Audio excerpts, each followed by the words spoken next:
Welcome to the extreme value theorem. I will state the theorem and prove it.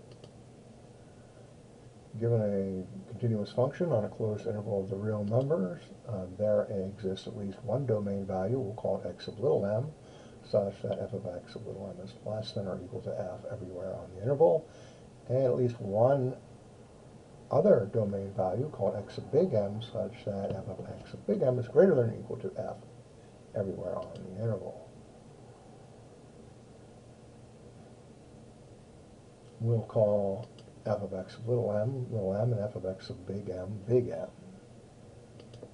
We could state this inequality, that is, that f is greater than or equal to little m and less than or equal to big M. The non-strictness of this inequality would be very important. In fact, it's sort of the emphasis of this theorem. The boundedness of the function really comes right from the boundedness of continuous function on a closed interval, which is another theorem. In order to prove this, we'll start with the idea that f is continuous, therefore it is bounded, as I said, by the boundedness theorem on the interval, and if it's bounded, then it has a least upper bound. We'll call it capital M.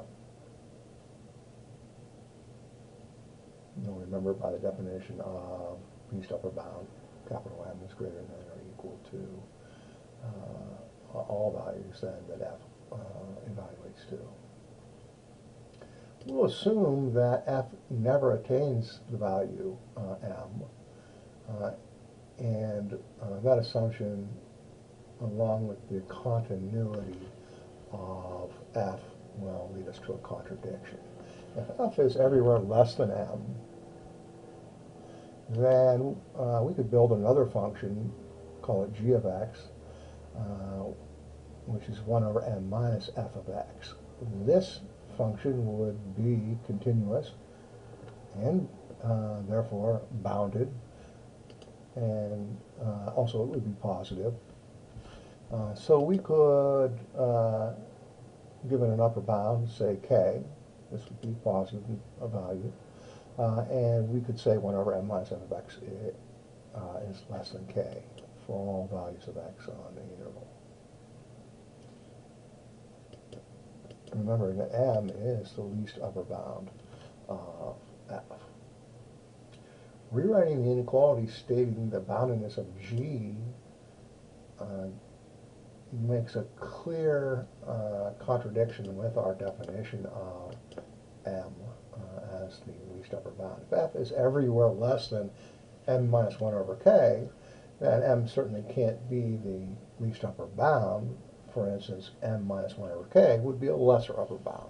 So our assumption that f was everywhere less than m leads us to this contradiction, so we'll abandon that assumption for the alternate, which is that f does in fact evaluate to the least upper bound for some x in the interval. Similarly, the assumption that f is everywhere greater than the greatest lower bound, along with the continuity of f on the closed interval, contradicts the definition of the greatest lower bound, and so we abandon that assumption for its alternate, which is that f doesn't in fact evaluate to m for some x on the interval. Basically now we have f evaluating to the least upper bound and the greatest lower bound, which is more or less the conclusion of the theorem. That there is this at least one value x of little m, such that f of x of little m is less than or equal to f everywhere, and x of big M also in the interval, such that f of x of big M is greater than or equal to f everywhere on the interval.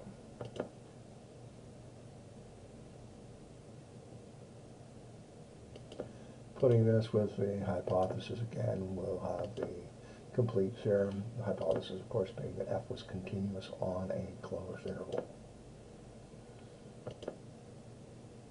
This inequality at the bottom is necessarily non-strict, as the function attaining the values of the least upper bound and greatest lower bound is really the main part of the theorem. We more or less got boundedness of f from the boundedness theorem. Anyway, that's the extreme value theorem, that f does attain the values least upper bound and greatest lower bound on the closed interval.